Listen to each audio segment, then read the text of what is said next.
अधिकारी बनते हैं वो बच्चे जो स्वयं को कहते हैं हर घड़ी बदलते अपने आप को परिवर्तन वाला आगे तो मरना हुआ या पाना हुआ पानिया ना स्वर्ग के अधिकारी बन गए ना। बावली का मरना मतलब श्रेष्ठ स्वर्ग के अधिकारी पाया है लगाने के चढ़ाने भी मत जाओ कहती आज भवानी का तोरण में दो जीवन मांग रही है मां बलिदान।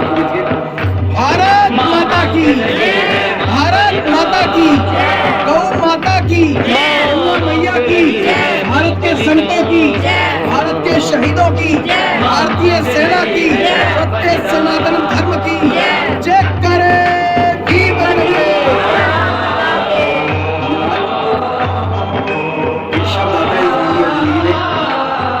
अपनों से जब ठेस कभी लग जाती है, अपनों से जब ठेस कभी लग जाती है तो अपनी हिम्मत और भी बढ़ जाती है, अपनी हिम्मत और भी बढ़ जाती है। मेरी आपकी जानकारी सन 96 में मैंने भी ब्रह्मवाणी विद्यालय का एक हफ्ते का कोर्स कई बार दिया है। दिया सतीश शर्मा जी थे उसमें बहुत सारे संघर्ष देने, बहुत सारी बहुत सारे ऐसे आजाद शत्रु होते हैं आपके सामने की आपके सामने नहीं पर्दे के पीछे आप संघर्ष करते हैं। संघर्ष के बाद परिणाम आता है, परिणाम के हर इंसान में जोश सुकून रहता है और जोश में लोगों में उत्साह पैदा होता है, लोग बहुत सारे आशीर्वाद देते हैं, सम्मान भी करते हैं। इस प्रकार के सम्मान से जो अपने आस पास चलने वाले लोग होते हैं, चिंतित हो जाते हैं, ईगो रहते हैं और ईर्ष्या में बहुत तनाव लोग हैं और ऐसे झटके देते हैं आपके खिलाफ, लोगों को भड़काते हैं, गलत बातें देते हैं। मेरे साथ भी ऐसी मिलती है कई बार आई 96 में पूरे 6 महीने का जो समाज के लिए, इस देश के लिए, जनता के लिए समाज के ऐसे लोग जिन्होंने हमें सिखाया है कि देश के लिए मरना है, धर्म के लिए मरना है, समाज के लिए मरना है, जीना है और बहुत कुछ करना है। और जब उनके शब्दों को सुनने के साथ हमने प्रैक्टिकल फॉलो किया और जब आदमी कोई भी हो किसी शब्द को पढ़ता है, किसी ज्ञान को सुनता है, पढ़ने के बाद उसे प्रैक्टिकल अमल करता है तो उससे हलचल होती है, लोगों में एक चेतना आती है और परिणाम जब आता है तो बहुत बड़ी बड़ी हस्तियाँ उसमें हिल जाती हैं। तो हमने हमेशा परिणाम देने का प्रयास किया, शब्दों को जीने का प्रयास किया। जीने के उस प्रयास में थोड़ी देर के लिए एक ऐसा झटका लगा अपनों के द्वारा कि संभलना बहुत मुश्किल हो गया। उस निराशा की अवस्था में 6 महीने मैं बड़े बड़े अच्छे महापुरुषों पर जाता रहा, आता रहा, बहुत अच्छे से जो मंदिर वहाँ दर्शन करता रहा, मन दुराए पे खड़ा था किस ओर जाना है, कैसे जाना है, किसको अपना आदर्श बनाना है, किसको अपना गुरु बनाना है। क्योंकि गुरु जब तक घंटा नहीं मिलता इंसान को आगे बढ़ने की चेतना भी जागृत नहीं होती। तो उसी वक्त सतीश शर्मा जी अचानक मुझे किसी मंदिर में मिल गए, उन्होंने कुछ चेहरे पे देखा मेरे और बड़ी देर के लिए एक ऐसा झटका लगा अपनों के द्वारा कि संभलना बहुत मुश्किल हो गया। उस निराशा की अवस्था में 6 महीने मैं बड़े बड़े अच्छे महापुरुषों के पास जाता रहा, आता रहा, बहुत अच्छे से जो मंदिर वहां दर्शन करता रहा। मन दुराए पे खड़ा था, किस ओर जाना है, कैसे जाना है, किसको अपना आदर्श बनाना है, किसको अपना गुरु बनाना है। क्योंकि गुरु जब तक घंटा नहीं मिलता है इंसान को आगे बढ़ने की चेतना भी जागृत नहीं होती। तो उसी वक्त सतीश शर्मा जी अचानक मुझे किसी मंदिर में मिल गए।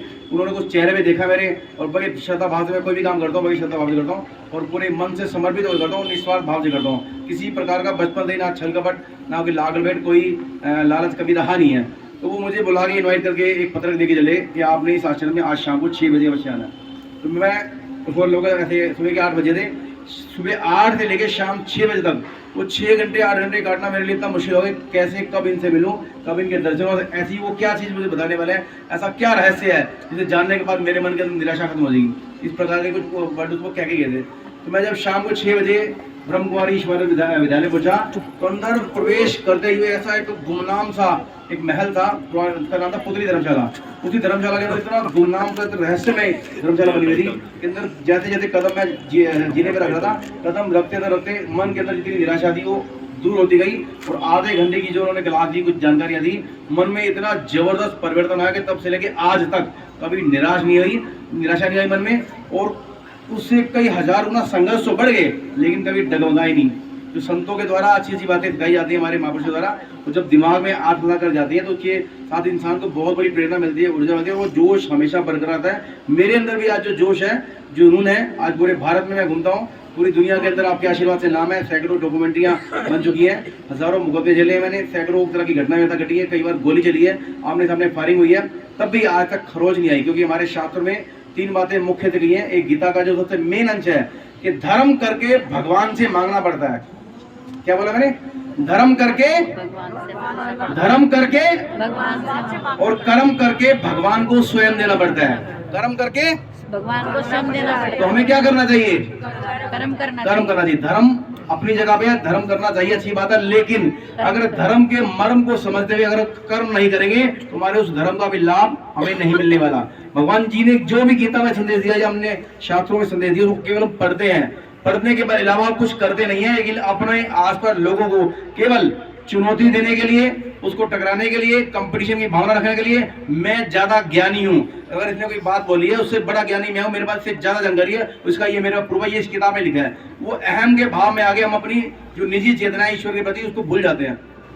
समझ गया? तो कर्म बहुत जरूरी है। दूसरा हमारे शास्त्रों में आपके चरणों में नमन करते हुए, देश से बढ़कर और क्या है, ना पूछना है ना पता है, देश से प्यार हो गया है, क्या यही मेरी खता है, हम कब होंगे शहीद, ऐ भारत माता तेरे चरणों में, क्या तुमको कुछ पता है, ना ख्वाहिश है कुछ पाने की, इस राष्ट्र भक्त परवाने की, क्रांति ची उठे और हिंदुस्तानी दिल में, बस इतनी सी आरज़ू है इस राष्ट्र भक्त परवाने की, मेरे दिल की आग बटेगी हर दिल तक, मेरी क्रांति का यूं तराना गुंजेगा, चल पड़ा हूं मैं क्रांति के पथ पर, मुझको मेरे बाद जमाना ढूंढेगा, मुझको मेरे बाद जमाना ढूंढेगा। धन्यवाद। छोटी सी जानकारी अच्छी देना चाहूंगा, आपने आशीर्वाद दिया। अपने पास में छोटी सी गौशाला देवी, इसका नाम है श्री श्री गोदेवी मंदिर गौशाला। आज से 15 वर्ष पूर्व वो कत्ल खाना था, हजारों गायें कसाई सरियाम वहाँ काटने के लिए ले जाते थे। गांव देहात के लोग ये सोचते हैं, संस्था को कमेटी बनी थी, वो सुबह सुबह आते थे, बूढ़ी बीमार बांध गायें चलती गाड़ी से धक्का देके भाग जाते थे। मैं उस वक्त पूरे भारत में दौरे पे रहता था, कभी कश्मीर, कभी हैदराबाद, मुंबई, आसपास मेरे दौरे रहते थे। तो मुझे यहाँ से लोग फोन करते थे, भैया गाय कट रही है, तो शहर से बाहर होने पर कुछ कर नहीं पाता था, लेकिन जिस दिन शहर में होता था 10 वर्ष करता था। एक दिन आप जैसे किसी महापुरुष ने कहा कि बाहर की माएं बचाता है, घर की माँ सुरक्षित नहीं है, रोज चिल्ला रहा है गाय बचाओ बचाओ, लेकिन अपने घर में गाय रोज चोरी हो रही, कट रही है। ये बात दिमाग में लगी, मन में लगी, बहुत दुख हुआ। तो मैंने स्थानीय लोगों से बात करके प्रयास किया कि इसका कुछ सोल्यूशन हो। जो पुराने बुजुर्ग थे जिन्होंने अपने रन में बनाई थी गौशाला, कोई रेलवे से शायद, कोई डाकखाने से शायद, कोई अपना पुलिस से शायद, 10-12 बुजुर्ग मिलकर बनाई थी, लेकिन वो एक सज्जन आती थे, बना तो दी उन्होंने, एक छोटी सी फोर बना दी, खाने पीने की व्यवस्था कर दी, लेकिन कब्जा हो गया डेयरी माफिया का, भू माफिया का, चंदा माफिया का, मंदिर माफिया का, पर्ची रसीद सब कुछ कर दिया। वो केवल अपने चंदे से या अपनी केवल सेवा से मतलब रखते थे, गाय देने कोई मतलब नहीं था। सुबह गाय गाँव ज्यादा लोग छोड़ते थे और रात को कथा जाते सरिया बंदूक के उठा के ले जाते थे। तो इसका जब हमने झंडा गाड़ा, मैंने कहा आप या तो आगे लगे, हम आपको तन मन धन से सपोर्ट करेंगे, हर तरह का सहयोग करेंगे, आप गाय का संरक्षण किया, ना लाइट है, ना बिजली, ना पानी है। तो कोई आगे लगा नहीं, 3-4 महीने लगातार बातचीत चलती, 3-4 महीने 10-12 गाय फिर चोरी होगी, कट गई। लगभग 10 करोड़ की सालाना इनकम खाली कसाई हुई थी गौशाला से गाय काटने की, और कम से कम 2 करोड़ से ज्यादा इनकम थी आसपास डेयरी वाले, चंदा माफिया, घास वाले, भू माफिया की। जो इस गौशाला के नाम से लोगों को लूटते थे, झूठ बोलते थे। हमने संघर्ष करके इसको खड़ा किया, झंडा गाड़ा को 6 बार गोली पुलिस के सामने चली वहाँ पे मौके पे। ये भारत पथ चौक आपके सामने, ये चौक पूरा बदनाम था, इसको लोग कहते थे ज्वारी चौक कहते थे, गुंडा चौक कहते थे। हमारी बहन बेटियों का निकलना बड़ा मुश्किल था, यहाँ पे लोग परेशान थे। हमने यहाँ के बहुत बड़े गुंडे की गर्दन काटने का ऐलान करके जबरदस्ती भारत वाली मूर्ति स्थापित की, इसका नाम रखा भारत माता चौक। पास में ही पुलिस चौकी है, वो भी मैंने अपने विशल की ओर से पुलिस को बना के स्वयं गिफ्ट की। इसलिए हमारी यहाँ की राधा विहार की बहुत सारी बहन बेटियां रात को सर्दी के मौसम में दिसंबर में स्टेशन जाती थी। स्टेशन जाते हुए लगभग 2:30 बजे जो धुंध होती थी यहाँ पे, सारे जो ऑटो चालक रिक्शा सारे मुस्लिम होते थे। जो बहन बेटियां जाती थी, डीएमयू ट्रेन लग रही है, मिडिल क्लास के जो गरीब लोग हैं, पैसे नहीं होते थे, तो सस्ते जगह जाते थे वहाँ पे। तो 2:30 बजे के लिए जो मुस्लिम लोग हमारी यहाँ से लेट जाती थे, उनके बैग छीन लेते थे, उनके कपड़े फाड़ देते थे। 50 घटनाएं मेरे सामने हुई, तो मैंने मौके पे भाग के उनके बैग वापस कराए। तो यही एक अपने कोतवाल साहब थे संजय पांडे जी, उनके निवेदन पर, जो कि 15-20 दिन महीने बना के उन्हें गिफ्ट की थी। और वहां से लेकर सारे सीसीटीवी कैमरे हमारी गौशाला में आज की डेट में पूरे वर्ल्ड में ये भारत माता चौक के नाम से फेमस है। कागजों में इसका नाम मशहूर है, आज पूरी तरह सुरक्षित है। किसी प्रकार की कोई घटना इस चौक पे नहीं होती है, कोई गुंडागर्दी है, कोई गलत बातें होती है। लगभग 7,000 से ज्यादा मृत गोवंश का संस्कार मैं अपने हाथों से कर चुका हूँ। हमारा संकल्प था कि शहर के अंदर जब अपने गाय को माँ कहा है, तो माँ कहा तो माँ का कर्तव्य पूरा होना चाहिए। जब जीते जी माँ का दूध भी है, तो मरने के बाद अंतिम संस्कार भी हमारे अपने हाथों से होना चाहिए। पूरे शहर के सारे कसाई हर गली मोहल्ले की गाय उठा के ले जाते थे, जहर दे के मार देते थे। आज 90% यहाँ इस आसपास क्षेत्र की गाय की चोरी बंद हो चुकी है। जितनी भी गाय मरती है 95% या तो हम उसका अंतिम संस्कार करते हैं, या निगम हमारे निवेदन में हमारे संघर्ष के बाद करना शुरू करता है। 10,000 से ज्यादा जिंदा गाय आमने सामने की पारी में पुलिस के साथ मौके पे पहुंचे, पुलिस को गौशाला के हवाले किए। और लोगों 5,000 से ज्यादा हिंदू बहनें जो गलती से गुमराह हो गई, मुसलमानों के शिकार में फंस गई थी, उनको मुस्लिम लोग कोई दिल्ली ले गया, कोई हैदराबाद ले गया, कोई मुंबई ले गया, केरल ले गया। और हम केरल के मदरसों के अंदर से हम मुस्लिम बन के नमाज पढ़ के उनकी अपनी बहन बेटी निकाल के लाए हैं। और 250 से ज्यादा ऐसी बहनें जो हिंदू समाज से प्रसन्न होगी, जिन्होंने हिंदू धर्म सुधार किया, उनको सुरक्षा देते हुए उनकी हिंदू लोगों से शादी कराई। बाकी ऐसे हजारों की कहानियां सारे समाज के जितनी भी सोशल एक्टिविटी चल जाती है। हम 2 भाई हैं, दोनों ने शादी नहीं की। छोटा भाई सन्यासी है, संतों की सेवा में रहता है, पूरे भारत में दूर रहता है। आज ही जो है नासिक में इसमें, और मैं गौशाला में बचपन से सेवा हूँ। हमारी माँ की सेवा कोई और करता है, हम भारत माँ की सेवा में लगे रहते हैं। हमें भी आपका आशीर्वाद चाहिए, आपकी हम पर कृपा करके हम इसी प्रकार दिन रात 24 घंटे देश के लिए, धर्म के लिए सेवा लगे रहे। धन्यवाद। जय हिंद भारत। 2-3 साल लगातार पुलिस धर्मशाला में जाना रखा। सतीश जी मेरा संपर्क अवसर रहता है, और मैं माउंट आबू भी गया हूँ, और लगभग हर साल जाता हूँ वहाँ पे। वहाँ सिरोही जिला पड़ता है, मेरे कार्यक्रम लगते हैं पूरे राजस्थान, मेरे बड़े बड़े कार्यक्रम लगते हैं, स्पीच होती है मेरी। तो मैं जब भी सिरोही जाता हूँ तो वहाँ अवश्य दर्शन करके आता हूँ माउंट आबू में। धन्यवाद। कि देश से बढ़कर और क्या है, आपके चरणों में नमन करते हुए, देश से बढ़कर और क्या है, ना पूछना है ना पता है, देश से प्यार हो गया है, क्या यही मेरी खता है। हम कब होंगे शहीद ए भारत माता तेरे चरणों में, क्या तुमको कुछ पता है, ना ख्वाहिश है कुछ पाने की, इस राष्ट्र भक्त परवाने की। क्रांति जी उठे और हिंदुस्तानी दिल में, बस इतनी सी आरज़ू है इस राष्ट्र भक्त परवाने की। मेरे दिल की याद बटेगी हर दिल तक, मेरी क्रांति का यूं तराना गुजेगा। चल पड़ा हूं मैं क्रांति के पथ पर, मुझको मेरे बाद जमाना ढूंढेगा, मुझको मेरे बाद जमाना ढूंढेगा। धन्यवाद। आपने आशीर्वाद। क्रांति की बजाना तो सबसे निवेदन, क्रांति का उद्घोष भी अवश्य होना चाहिए। सब लोग एक बार हाथ उठाने के ऊपर जोरदार मुट्ठी भेज के, भारत माता की, भारत माता की, गौ माता की।